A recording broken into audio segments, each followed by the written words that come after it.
할렐루야. 오늘 말씀에 우리가 잘 알고 있는 탕자의 비유의 말씀입니다. 너무나 잘 알고 있죠. 그래서 아이고 그걸 알지 뭐. 알지는요, 뭐가 알지인 줄 아세요? 알지.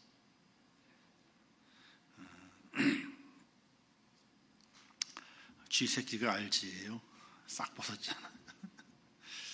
자, 너무나 잘 알고 있는 말씀이고, 이 말씀은요 안 믿는 사람들도 알아요. 이 탕자의 비유는. 그리고 자기를 뭐라 그래? 난 탕자요. 스스로가 탕자래.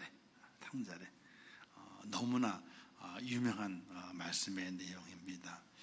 근데 이 본문에 대한 이 잘못된 선입관을 가지고 있으면 안 됩니다. 하나님의 말씀은요, 그 말씀을 묵상할 때마다 좀 깊이 있게 묵상을 하고, 이 말씀이 누구에게 전해진 말씀이고 누구를 위한 말씀이며 이 말씀이 어떻게 우리에게 새겨지는가, 좀 더 깊이 있게 말씀을 묵상할 수 있는 은혜가 필요합니다. 깊이 있게 말씀을 묵상하다 보게 되면요, 이전에 발견하지 못하였던 것들을 발견하고, 그리고 새로운 사실들을 만나면서 이 뜻도 있겠구나, 이렇게 우리의 마음에 감동을 줄 때가 참으로 많습니다. 그래서 성경을요 참으로 매력적인 책이다, 이렇게도 말합니다. 왜? 어제 읽었던 말씀을 오늘 읽잖아요. 그러면 또 다른 의미가 내게 막 밀려와요. 아니, 어제 읽었는데 오늘 똑같은 말씀 읽는데 불구하고 다른 의미로 말씀이 내게 밀려오는 것을 느낄 때가 있어서 성경은 참으로 매력적이다, 이렇게 말합니다. 누가복음 15장에는 연속적으로 세 가지 비유를 만나게 됩니다. 앞에 있는 우리 안 읽어도 10절까지 말씀에 두 가지 비유가 있습니다. 첫 번째 비유가 잃은 양의 비유가 나오고요, 두 번째는 이제 잃은 드라크라마의 비유가 납니다. 드라크라마는 은전입니다. 은전, 동전이에요. 그리고 오늘 탕자의 비유, 이 세 가지 비유가 있는데 이 세 가지 비유는요 공통적인 주제를 가지고 있습니다. 바로 잃어버린 자를 찾으시는 하나님이다, 이런 공통적인 주제를 가지고 있습니다. 하나님은 잃어버린 한 마리 양을 찾아 온 산을 찾는 목자와 같으신 분이고, 하나님은 잃어버린 하나의 드라크마, 은동전 하나, 그걸 찾기 위해서 온 방을 뒤지는 여인과도 같은 분이다. 이걸 이제 첫 번째, 두 번째 비유에서 말씀하게 됩니다. 그런데 주님께서는 이 앞서 있는 두 비유를 듣고 사람들이 오해하지 않을까 싶어서 세 번째 비유를 만드시게 되는 거예요. 자, 두 가지 비유는요, 두 가지 비유를 들으면서 이런 생각을 가질 때가 있습니다. 하나님은 계속해서 우리를 찾으시는 분이고 우리는 가만히 있으면 되겠구나. 하나님께서 찾으실 동안까지 뭐예요? 우리는 숨바꼭질하는 숨바꼭질. 우리는 숨바꼭질에 숨는 사람이고 하나님은 숨바꼭질 순례가 돼가지고 숨어있는 사람을 찾아내는 거예요. 그러니 나는 하나님이 나를 찾으실 때까지 가만히 있으면 되겠구나. 이렇게 잘못된 오해를 불러일으킬까봐 세 번째 비유를 말씀하신 거예요. 자, 첫 번째 비유 보세요. 잃은 양. 목자가 열심히 찾아가지고 구석지금 숨은 양을 찾아가지고 오잖아요. 목자가 찾아오는 겁니다. 자, 잃은 드라크라마, 동전을 떨어뜨렸어. 근데 이놈의 동전이 어디로 굴러갔는지 안 보이는 거예요. 10개 중에 9개는 찾았는데, 왜냐하면 그 당시 여인들이 시집을 가게 될 때에 남편이 받은 그 증표가 있어요. 사랑의 증표가 있어요. 그게 이 드라크라마 10개입니다. 이 10개는 꼭 쥐고 있어야 돼요. 잊어버리면 안 돼. 잊어버리면 뭐예요? 남편의 사랑을 소홀히 여겨가지고 잃어버린 게 돼가지고 타박을 당할 수도 있고 또는 이제 다른 걸 당할 수도 있어요. 그래서 잘 보관했는데 보관하다가 어떻게 돼요? 한번 보고 싶잖아요. 한번 증표를 확인해 보고 싶잖아요. 확인하려 풀었는데 실수해서 와르르 떨어뜨렸어요. 얼른 주웠는데 10개 중에 9개는 주웠지만 1개가 안 보이는 거예요. 아무 뒤져도 없어. 이놈의 동전은요, 떨어뜨리면 어디로 많이 가요? 구석진 데는 많이 가고, 또 어디로? 하여튼 어디로 어떻게 들어갔는지 구석진을 삐죽고 들어가가지고 못 찾고 싹 숨는 경우가 많이 있어요. 근데 9개는 찾았는데 1개를 못 찾은 거예요. 근데 그 1개를 어떻게, 그 여인이 온 집을 뒤져서 1개를 찾아냈어요. 자, 양이 목자를 찾은 것이 아니고 동전이 동전의 주인을 찾아낸 것이 아니라 목자가 양을 찾아냈고 여인이 자기의 동전을 찾아냈어요.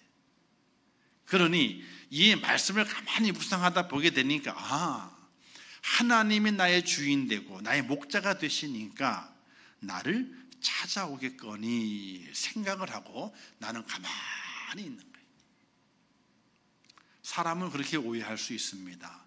그래서 이 두 비유를 듣고 그렇게 오해할 것 같아서 하나님께서, 예수님께서 세 번째 비유를 말씀하시게 돼요. 그 의미를 같아요. 하나님께서 잃어버린 자를 찾으신다 하는 기본 의미는 같지만은 하나님이 찾아가시는 것이 아니라 잃어버린 것이 찾아오는 것으로 이 말씀이 전개되고 있습니다. 하나님 우리를 먼저 찾아오셨습니다. 하나님의 사랑이 먼저 우리를 찾아오셨습니다. 그러면 그 죄인은 무엇을 해야 될 것인가?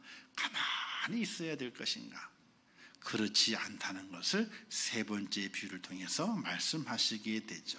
어떤 사람이 아들이 둘이 있다고 그랬습니다. 근데 둘째가 아버지가 말합니다. 아버지, 돈 좀 줘요. 없다 야. 있잖아요. 뭐가 있니? 내 거. 요즘 꼬맹이들이 그런다며요. 넌 뭐가 될 거니? 아무것도 안 할 거예요. 뭐가 되려고 놀러만 다닐 거예요. 아니 돈을 벌어먹고 살아야지. 그럼 뭔지 아세요? 아버지께 다 내 건데 뭘. 독자요. 독자. 아버지께 누구 거예요? 그게 꼬맹이가 어릴 때부터 알아. 줄 사람 없다 이거지. 아버지의 성품을 보자니 나라에 바칠 건 아니고 불쌍한 사람 쓰라고 사회복지 기부할 건 아니고 그럼 누구께 드는 거예요? 언젠가는 내 거. 그러니 그냥 있으면 된다 이거예요.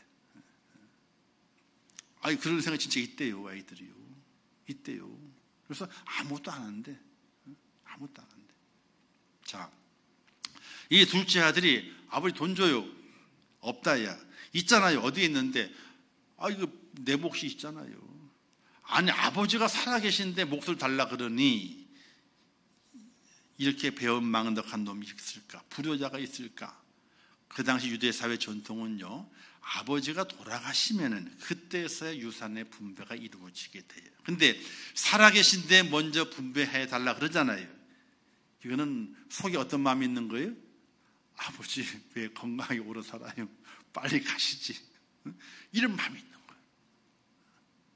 아니 그런 마음이 없고서야 어떻게 돌아가시지 않았는데 자기 몫을 달라 그러니.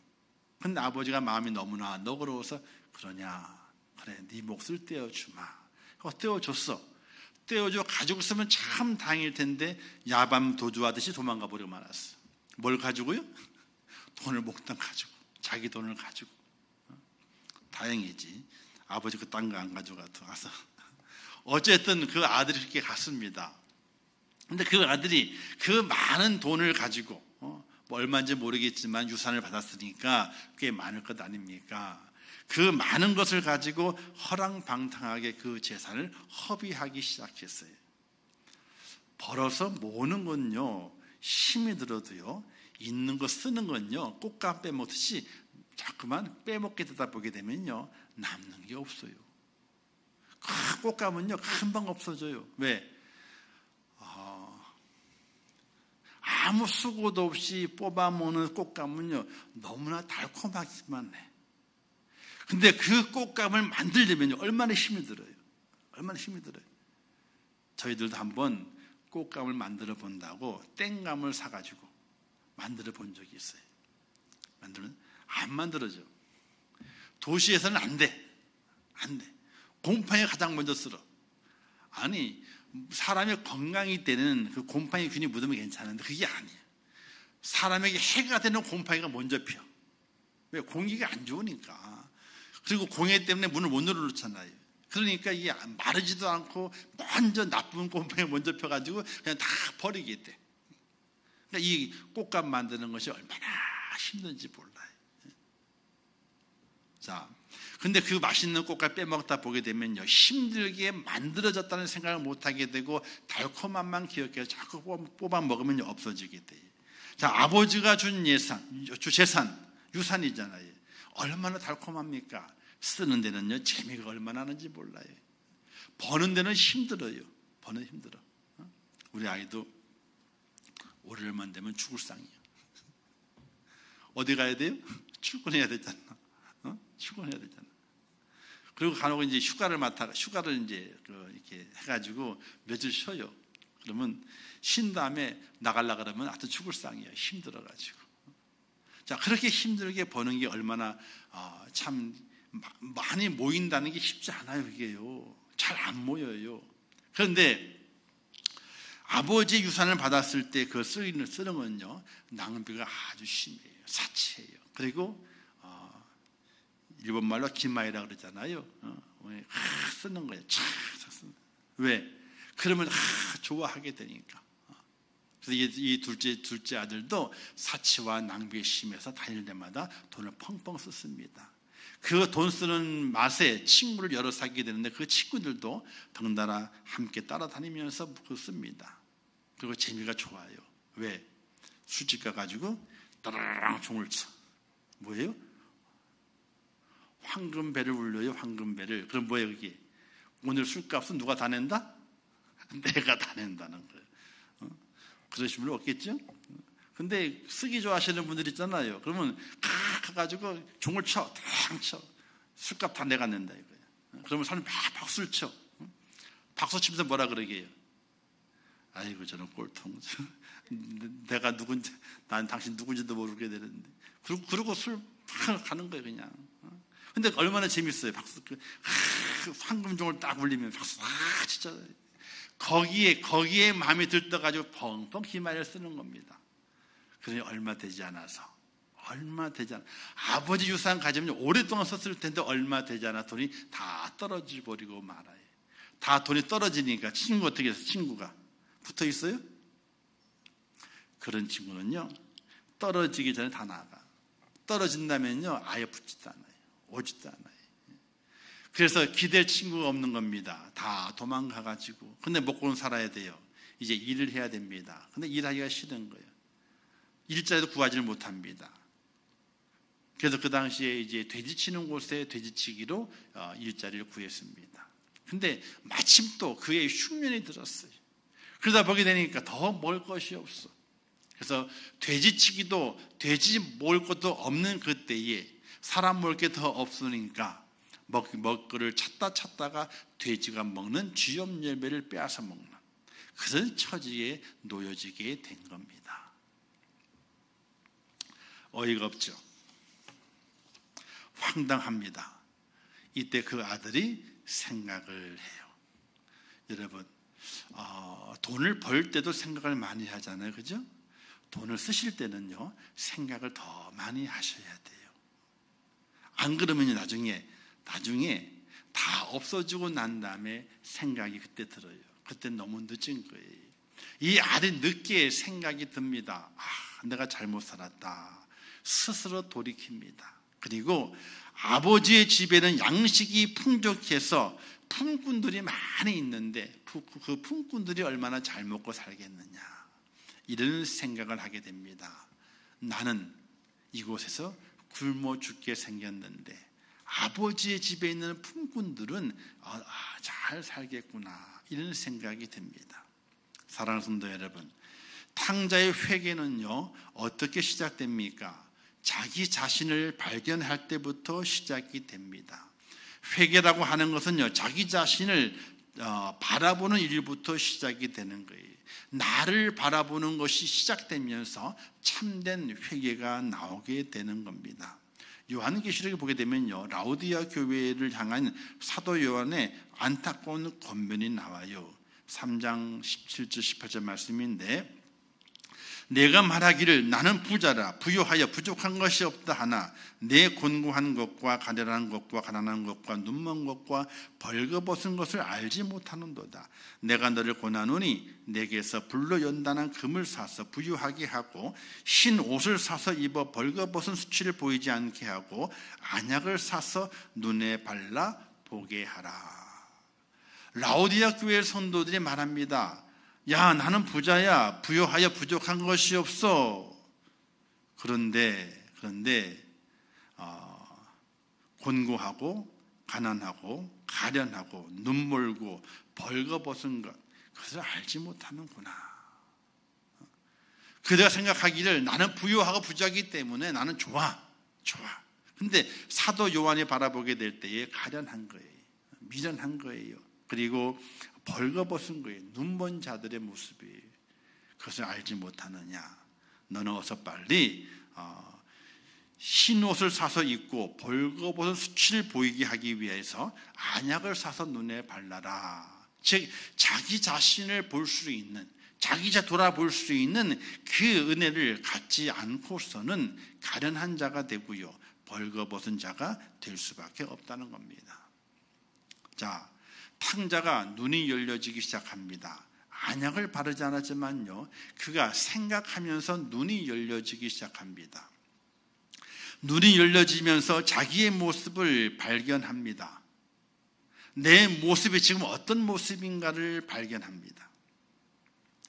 탕자의 눈을 뜨게 한 것은요, 흉년과 궁핍과 그리고 고독이라는 환경이 그 자신의 눈을 뜨게 만들었어요. 가진 것이 다 없어졌잖아요.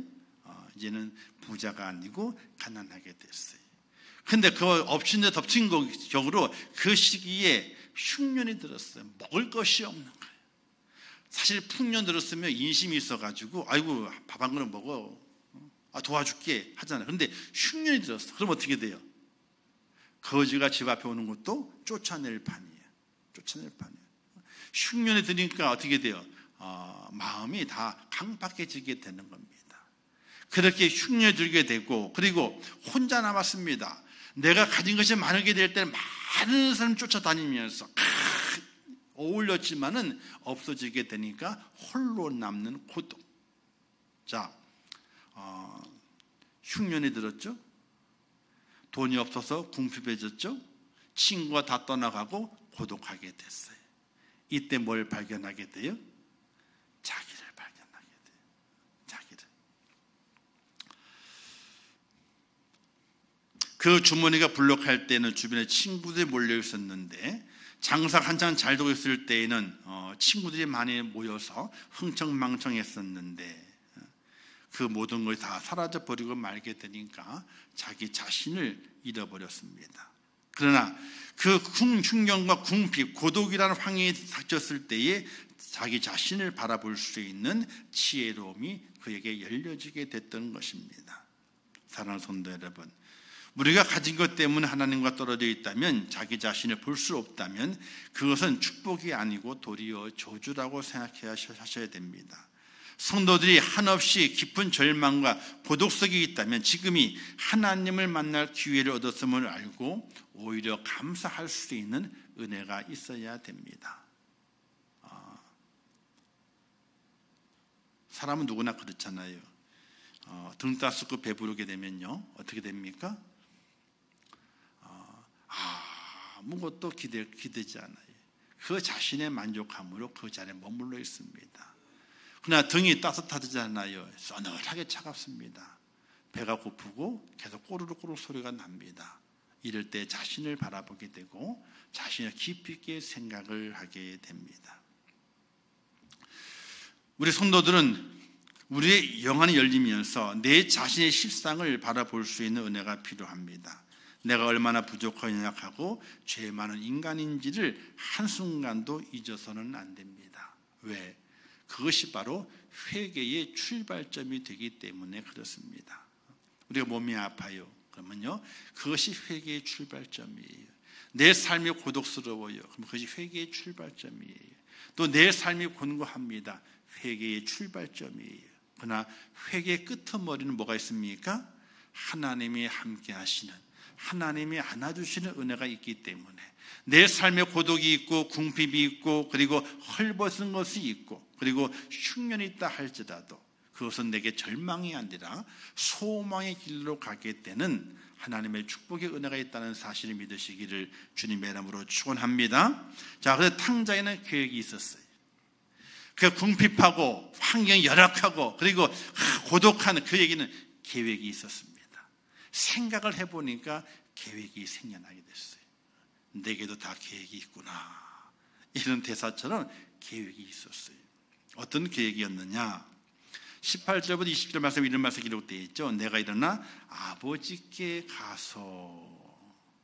첫 번째 계획이 아버지께 간다는 거예요. 아버지에게 도망 남았는데 다 망해버렸고 고독하고 궁핍하고 배고프고 춥고 그런 인생의 삶을 경험하면서 깊이 생각하다가 내가 새롭게 계획을 세워야 되겠구나. 아버지 집에 있을 때는 아버지를 다 가지고 나가서 흥청을 쓰면서 내가 한번 호기롭게 살아보자 하는 계획을 가지고 나왔지만 그 계획이 실패한 이후에 자신을 바라보면서 다시 계획을 세웁니다. 그 첫 번째 계획이 아버지께 가서. 사랑하는 성도 여러분, 여러분의 삶의 현장 속에 계획이 필요해요. 인생의 어떤 집을 마련하는 계획, 공부하는 계획, 결혼하는 계획, 또 많은 계획들이 있잖아요. 그런 계획도 말고 영적으로 우리가 어떻게 새롭게 출발하고 새롭게 살아가야 될 것인가의 계획이 필요하게 됩니다. 그 계획의 그 첫 번째가 아버지께로 가서, 이런 계획이 될 수 있기를 주님의 이름으로 축원합니다. 그 다음에 두 번째 계획은요, 내가 하늘과 아버지께 죄를 지었사오니, 죄를 고백하는 계획이. 그러니까 아버지께 찾아가는 계획, 찾아가서 내가 무엇하기를 원하느냐? 가장 먼저가 회개하는 거예요. 아버지 잘못했어요. 하늘과 아버지에게 죄를 졌어요. 세 번째 계획이 뭐냐? 이제는 아버지 아들로 부르지 마세요. 저는 죽었어요. 버린 놈이니까. 아니 내가 집을 나왔기 때문에 나를 버리세요. 그냥 아버지 아들로 삼지 마세요. 그리고 네 번째 계획이 뭐예요? 네 번째 계획이 일꾼으로 삼아주세요. 이게 아들이 아니라 일꾼으로 삼아달래. 그게 이 아들의 계획이. 그 계획을 가지고 일어나서 어디로 갑니까? 첫 번째 계획을 실행합니다. 아버지께로 돌아가니라. 크게 네 가지 계획을 가진 거예요. 내가 아버지께 돌아가리라. 두 번째, 내가 죄를 고백하리라. 세 번째, 내가 아들이 아닙니다. 네 번째, 일꾼 삼아주세요. 이 계획을 다 가지고 아버지께로 돌아갔어요. 그런 이제 자기가 의지할 수 있는 단 하나의 최후의 소망은 아버지밖에 없음을 깨닫고 아버지께 돌아갈 계획을 세우고 그리고 아버지께로 향하게 됩니다. 그 자신이 아버지께 무슨 일을 했는지, 어떤 죄를 지었는지 그걸 다 깨닫고 계획을 세워서 아버지께로 갑니다. 그래서 아버지를 만날 계획 속에서 이렇게 아버지를 만나서 말하게 되죠. 21절 말씀에 아들이 이르되 아버지, 내가 하늘과 아버지께 죄를 지었사오니 지금부터는 아버지 아들의 그름을 감당하지 못하겠나이다. 이렇게 아버지 앞에 죄를 고백합니다. 그는 구차한 변명을 하고 있지 않습니다. 아버지, 제가 아버지한테 가지고 나갔는데 이리저리 해가지고 못된 놈을 만나가 다 탕진해 버렸습니다. 변명을 하지 않습니다. 자기의 잘못을 그냥 그대로 시인합니다. 하늘과 아버지께 죄를 졌어요. 아담과 하와가 하나님 앞에 죄를 졌지 않습니까? 근데 하나님이 괘씸히 여겼던 것이 뭘까요?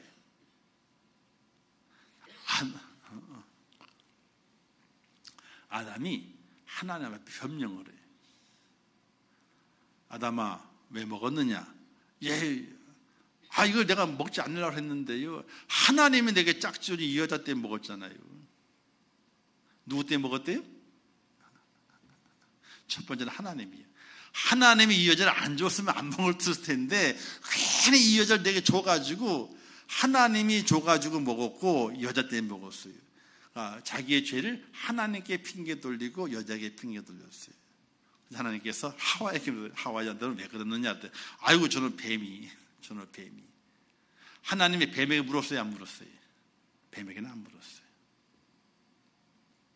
하나님이 손수 만드신 아담과 하와에게만 물었어요.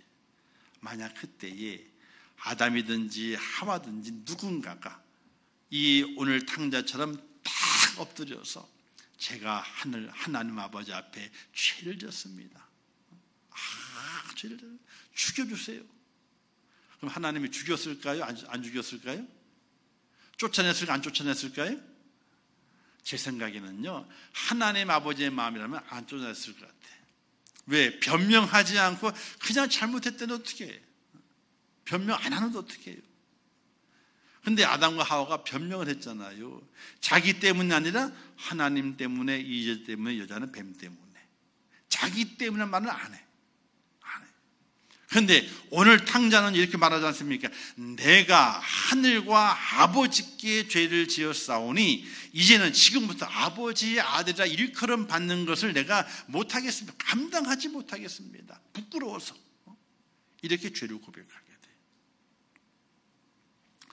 회개는요, 변명이나 자기 합리화가 아닙니다.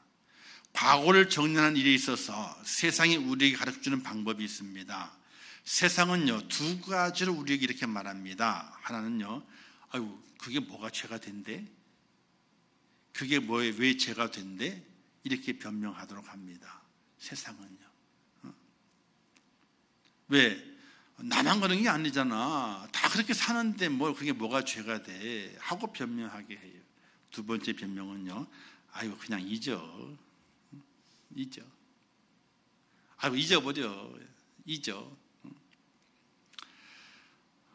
자꾸만 생각하게 되면 너만 괴로우니까 잊어버리고 살아. 이렇게 우리를 유혹하게 돼요. 그래서 지은 죄가 죄인지도 모르고 그 죄를 잊어버리려고 그러게 됩니다. 그러나 성경은 그렇게 충고하지 않습니다. 적당히 얼버무리지 말고 하나님 앞에 회개하라고 말씀하시게 돼요. 사랑하는 성도 여러분, 2024년을 살아오시면서 우리가 12달을 살아왔습니다. 회개하시며 살아오셨을 줄 알지만은 더욱더 이제 마지막 시간들을 보내면서 회개하는 은혜가 꼭 있으시기를 주님의 이름으로 축원합니다. 변명과 어떤 자기 합리화가 아니라 내가 하나님 앞에 죄를 졌습니다 하고 회개하는 그런 은혜가 꼭 있으시기를 주님의 이름으로 축원합니다. 자, 이렇게 죄를 회개하고 아버지 앞에 왔습니다. 그런데 본문의 내용을 가만히 살펴보게 되면요, 아들이 아버지를 찾고 돌아오는 그 심정보다도 아버지가 아들을 기다리는 마음의 심정이 더 강한 것을 볼 수가 있게 돼요.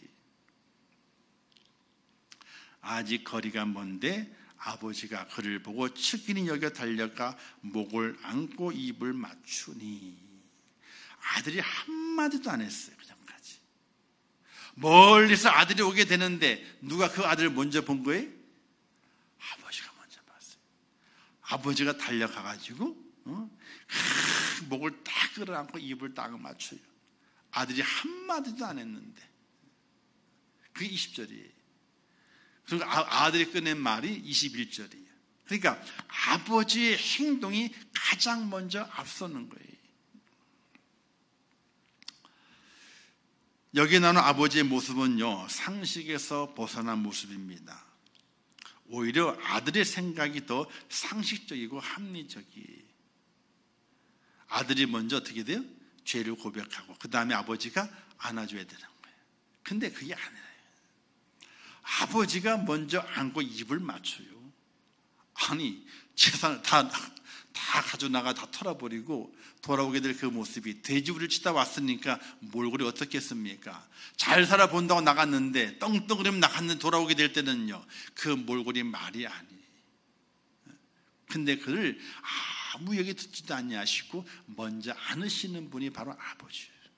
아버지. 아버지의 모습을 보시기 바랍니다. 보수적인 유대 문화권 속에서 온 동네를 존경받는 지친 높은 양반이 뒤뚱뒤뚱거리면서 동네 한가운 뛰어가면서 동네 사람의 구경거리가 됐을 것입니다. 또 민망했을 것입니다. 왜? 아들이 보이니까 달려가잖아요. 신발도 제대로 어쩌면 신지 못했을 거예요. 우리나라 말로 버선발로 뛰쳐나갔을 것입니다. 옷도 제대로 추스리지 못했을 것입니다. 그래서 아들이 보이는 게 너무나 기뻐가지고 달려갑니다. 동네 사람들이 저 양반이 왜 저래? 하고 흉도 볼 수도 있고 동네 사람들 당황시킬 수 있는 그 모습으로 뛰쳐 달려나가게 됩니다. 그게 바로 아버지의 마음이에요. 아버지의 마음. 아버지는요, 아들이 용서를 구하기를 기다리지 않습니다. 먼저 용서하시는 아버지의 모습을 발견하게 됩니다. 용서하기를 용서를 빌리기를 기다리지 않으세요. 그냥 먼저 안으시고 입 맞추시게 됩니다. 하나님은 이미 용서하시고, 아버지는 이미 용서하시고 그 아들을 기다리고 있었다는 사실을 확인해 볼 수 있게 됩니다. 아들이 용서를 구하기 전에 아버지는요, 미리 용서했어. 용서했기 때문에 아버지 집으로 걸어오는 그를 바라보게 될 때 그냥 무조건 그를 안고 입을 맞추게 된 거예요. 그가 회개했기 때문에 용서하신 것이 아니라 이미 용서해 놓으시고 기다리시는 아버지, 그렇게 기다리시는 하나님, 그 하나님이 바로 우리의 하나님, 나의 하나님이신 것을 믿으시기를 주님의 이름으로 축원합니다. 이 아버지는 이 아들 내어 보내놓고 분명히 거지가 되어 돌아올 줄을 알고 있었을 것입니다. 왜? 그 둘째 아들은요, 일을 해본 적이 없거든. 자기 손으로 돈을 벌어본 적이 없어. 뭐해서 먹고 살았어요? 아버지 재산을 가지고 먹고 살았어. 그래서 그 재산 가지고 나갔으니까 투자를 하더라도 다 말아먹었을 것이고, 일하지 않을 것이니까 구정 뚫린 전대처럼 술술 새 나갔을 것이기 때문에 분명히 이 아들이 다 털어먹고 거짓골이 됐을 것이다. 벌써 상상을 하고도 남았어요. 근데 그 아들이 아버지를 잊어버리지 않냐고 아버지께 돌아오는 거예요. 그러니까 아버지는요, 그 아들이 용서해달라고, 죄를 고백하고 한 번만 용서해달라고 빌리기도 전에 아들이 돌아오는 그 모습 속에서 벌써 죄를 다 용서하시고 그 아들을 맞을 준비가 되어 있는 그 아버지의 모습을 우리에게 말씀하게 됩니다. 우리 생각으로는 맞지 않죠? 우리 같으면요, 당장에 몽둥이 어딨냐? 몽둥이부터 먼저 찾을 거예요. 일단은 맞자. 안 그러겠어요? 그냥 아이고 어서 와라, 먹고 끌어안고 입 맞추고 야 밥 먹어라 그러겠어요? 일단 맞고 시작하자. 내 돈 어땠냐? 본전 생각 안 나겠어요? 여긴 다 안 나시는가 보다. 나는 본전 생각 날 것 같아. 야 몽둥이 어딨냐? 몽둥이부터 찾아가. 이렇게 일단 맞고 시작하자. 일단 맞고 그 다음에 죽든지 살든지 결판 내보자. 근데 하나님 아버지는 그렇지 않다는 거예요. 우리가 어떤 죄를 지었고 어떤 허물이 있다 할지라도 하나님 아버지는 다 용서해 놓으시고, 그리고 아버지께로 오기를 기다리시는 하나님이신 것을 믿으시기를 주님의 이름으로 축원합니다. 그러니 우리가 살아있는 거예요.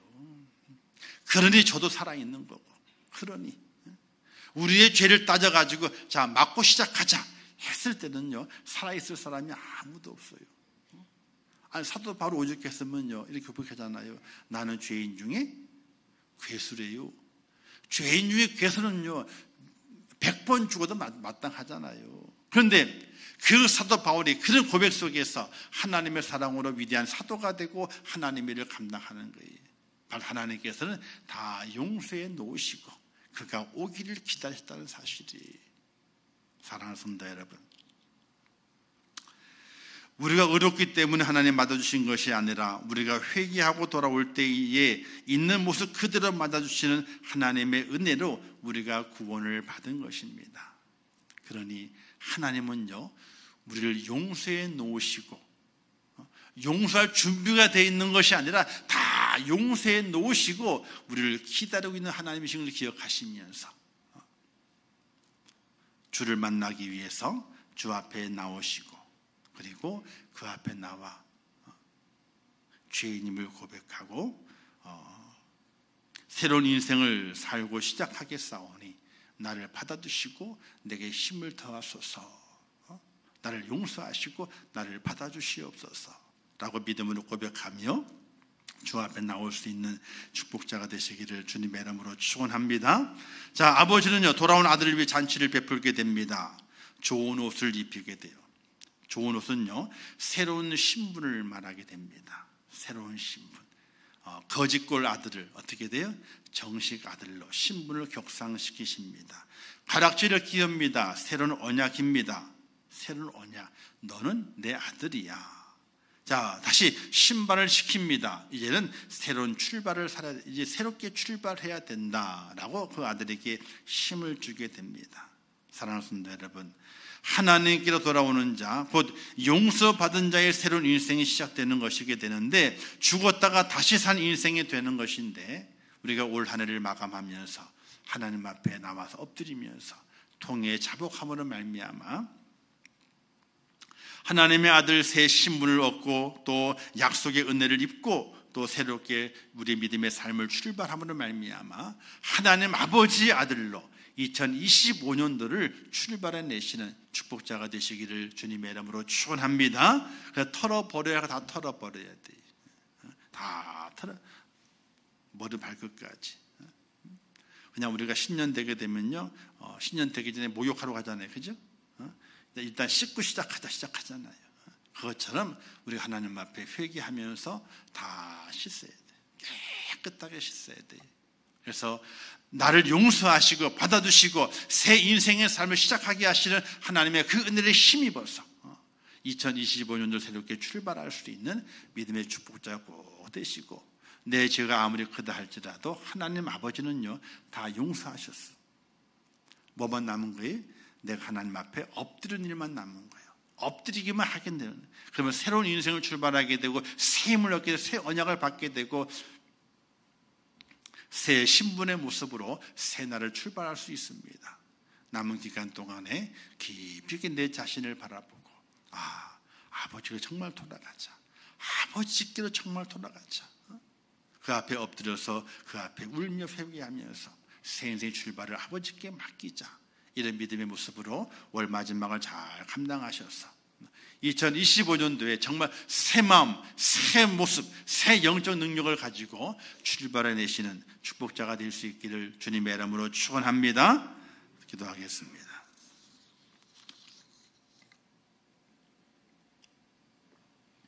하나님 아버지, 은혜를 감사합니다. 저희를 사랑하셔서 오늘 거룩한 주를 허락하시고 오늘 오후 시간까지 주의 말씀 가운데 세우심을 참으로 감사합니다. 탕자의 비유를 통해서 귀한 말씀을 깨닫습니다. 우리가 내 자신을 돌아볼 수 있는 은혜를 허락하시옵소서. 영안이 열려져서 내 모습이 어떠한걸 돌아보게 도와주시고, 혹 아버지 집에서 멀리 떨어져 있다면 아버지를 생각하고 그 아버지 집으로 우리의 발걸음을 향하게 도와주시기를 원합니다. 하나님 아버지, 우리의 모든 죄를 용서하시고 기다리고 계시게 됩니다. 그 앞에 엎드려 죄인임을 고백하고 하나님의 그 사랑을 회복하며 은혜를 회복하며 축복의 통로를 열어가는 믿음의 사람이 될 수 있도록 은혜를 베풀어 주시옵소서. 한번 함께 하실 것을 믿습니다. 예수님의 이름으로 기도하옵나이다. 아멘. 지금은 우리 주 예수 그리스도의 은혜와 하나님 아버지의 크신 사랑하심과 성령님의 감화 감동 위로 축복 교통하신 역사가 오늘 대강절 네 번째 주일을 지키며 성탄에 오신 아기 예수의 그 탄생과 또 그분을 경배하는 그 마음으로 주 앞에 엎드리며 우리의 모든 것으로 그분의 나심을 축하하고 감사하기를 원하는 우리 임천교회 모든 성도들 머리 위에와 그들의 가정과 자녀들과 기도의 제목들 위에, 일터와 산업 위에, 또한 이 나라 이민족 위에, 온 지구촌 위에, 지금도 세계 속에서 복음을 전하시는 선교사들과 그 선교의 현장들 위에 이제부터 영원토록 함께 있을지어다. 아멘.